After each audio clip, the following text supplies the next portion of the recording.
Have you ever wondered how much it would really cost to live in paradise? What lifestyle you can expect and how well you can live in Koh Samui? Well, join me in this video and let's find out.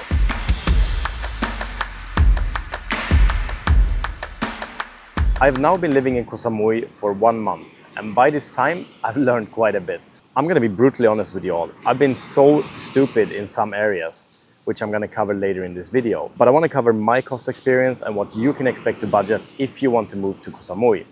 So let's break it down. All right, so we will start with the big one, which is housing. While Samui is an island and is slightly more expensive than maybe other places in Thailand, you still have a wide variety of options when it comes to accommodation.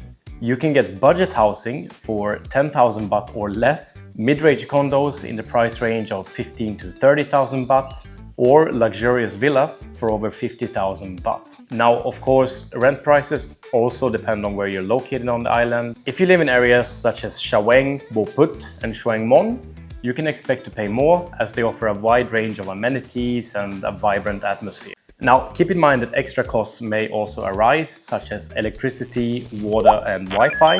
And with these utility payments, make sure that you're paying the government rate, as sometimes the owners can overcharge you. So it's very important to find out the rates and stand your ground.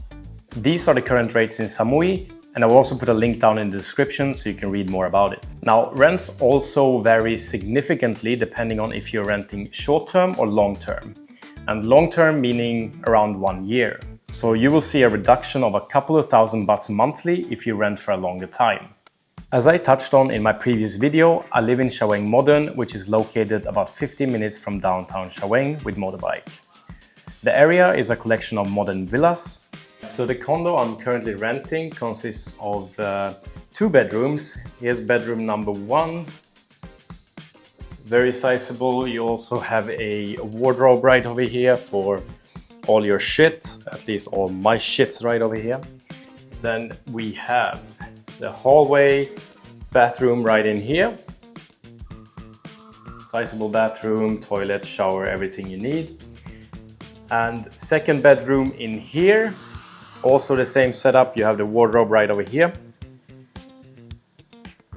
Then we come in here and we have the kitchen living room combo.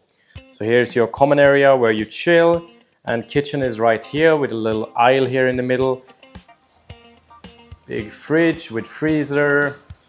And also, like everywhere in Thailand, now we have a lot of dishes going on here, but it is fully stocked. So you have your plates and whatnot, you have your glasses up here, you have cutlery. You see, it's fully equipped with everything you need. Microwave, water boiler. And on top of that, you also have the balcony, which is very big and sizable.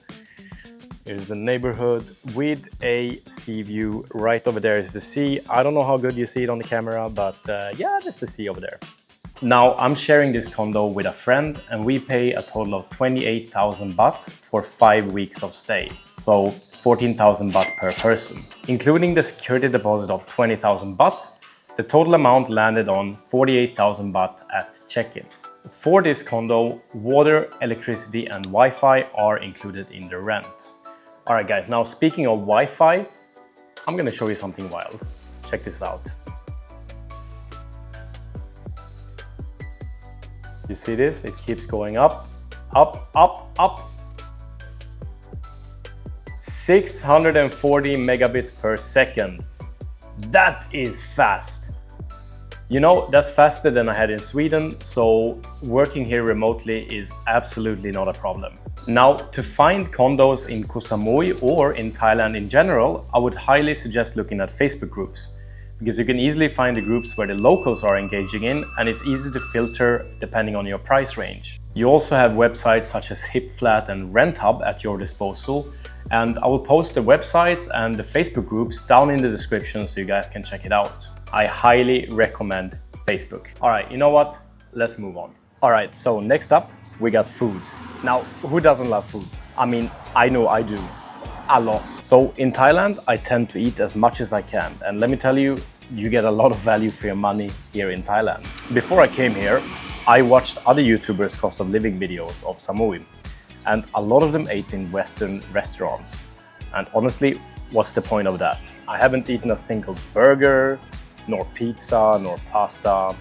And honestly, both my body and my wallet are very thankful for that. You can expect to pay a premium if you want to eat Western food in Thailand, sometimes double or triple the price of Thai food. A price for a burger, a pizza or a pasta would typically be between maybe 200 to 300 baht, if not more. And honestly, I have no idea how the quality of those meals are. If we, however, look at Thai food, I normally eat 3 meals a day and the occasional fruit snack or smoothie. The meals that I eat normally cost between say 50 to 100 baht, so let's give it an average of 80 baht per meal. Meanwhile, I might spend about, say about an 80 baht extra on snacks or smoothies on a daily basis. Now, if you add that up, that amounts to 320 baht daily for a sizable amount of food. Now, you also have to buy water, so let's round it up to about 350 baht per day to have some margin. In the daytime, I like to go and support a local restaurant, while at night, I always hit up the night markets. There's this looming question whether it's more cost efficient to eat out in Thailand or to cook your own food. Well, to figure this out, I befriended a local lady and she was nice enough to let me cook some meals with her. We went to a local market and bought ingredients for 3 meals, which gave about 3 portions each. I paid roughly 525 baht for the ingredients, which equaled 58 baht per meal. Now that's a killer value for the money, as I got a whole bunch of vegetables, a whole fish, 19 pieces of shrimp, and also roughly 600 grams of chicken. So looking at the pros and cons of cooking your own meal or eating out in Thailand, you can definitely get down in price if you cook in bulk. Another thing I noticed is that when I eat out and I order a meal for say 50 baht, I get a lot of rice and very little protein. So the beauty of cooking your own food is that you're able to regulate what you're eating, and while you might not save a lot of baht per meal, it is still the healthier option. I'm here in my garage. Now I don't have a Lamborghini, however, I have something even better. Look at this. This is old Trusty over here. And she has been with me now for, like a month, and it works amazing. I rented the cheapest non-luxurious motorbike that I could find, and I paid 3,000 baht for the entire month. Now my friend got the upgraded version over here and he paid 6,000 baht for this. For fuel, you can expect to pay about 100 to 200 bahts weekly, depending on how much you actually drive. Now a full tank of my bike goes for like 150 baht and I fuel it once a week. If you're heading out drinking, don't take your bike. Instead, get a Grab or a Bolt. The Grabs in Samui are priced at around 70 baht from Shawang Modern to Central Shawang, so I take 4 of those a week. That will amount to 1,120 baht monthly. Adding up the monthly fuel price of 600 baht, the additional transportation costs lands on 1,720 baht per month in total. Alright, cool. So next up, we have a big one. But before we jump into the nightlife, let's talk gym. Gym membership varies depending on which one you pick. But as I looked around, they seem to be on average around 2,000 baht monthly. I managed to negotiate down my price from 2,300 baht to 2,000 baht for 5 weeks at Classic Gym. So if you're staying an odd week or a longer time, try to negotiate the price. Okay, so this is for me a big one. Nightlife can be very, very expensive. So normally when I go out, the baht goes flying out of my wallet and I don't know how or where. So I try to restrict a party night to once or twice a week and maybe go for 1 or 2 beers at a local bar if I just want to get out. I'm sure some of you can relate to this, but damn, the Thais are really good at making you spend money. Now, I told you guys in the beginning that I would be brutally honest with my spendings, so please don't judge me on this one. But this month, I spent close to 35,000 baht on nights out. And this is definitely not sustainable. But on the other hand, it's my first month. But it hurts a lot. So when you go out, you have the beers, which can land on, say, between 100 to 160 baht, depending on where you go. You have a bottle in the club. When I bought Jameson whiskey, for example, it was 3,000 baht. Hong Tong, the local brand, was 1,000 baht. And shisha goes for 650 baht. The bucket drink of 500 baht. You know, it goes fast, the butts keep flying. Now, activities around the island are mostly for free, like exploring or going to the beach.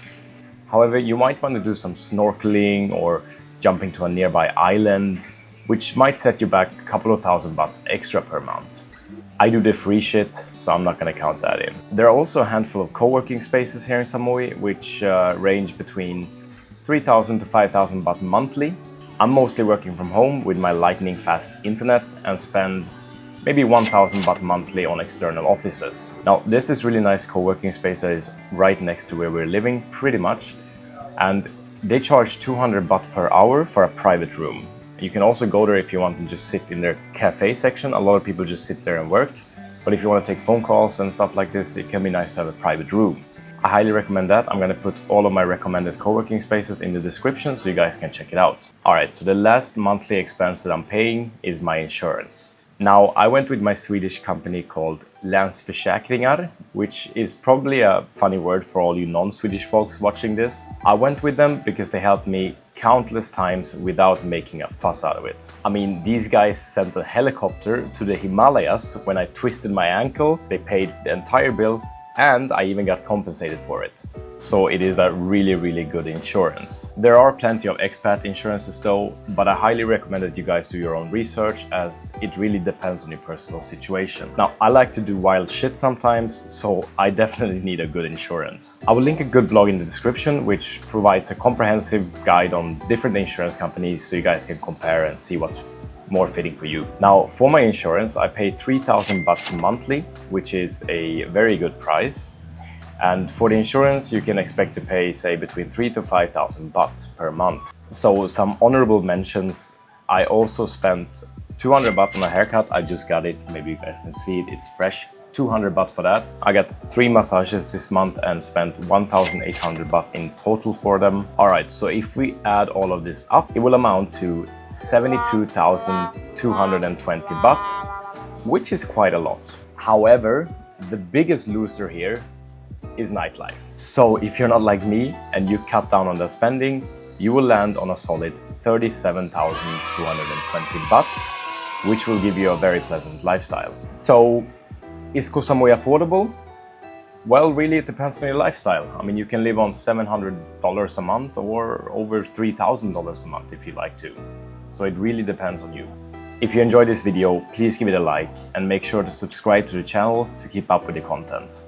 I received a lot of comments on my 2 previous videos and that put a big smile on my face. It makes me very happy to hear from you guys, and I'm always open for feedback and also if you have any suggestions what you want to see next. So please let me know, and thank you so much. Now, I'm actually flying to Pattaya tomorrow as I'll be living there now for a longer time. So the next couple of videos will be a little bit of a change of scenery.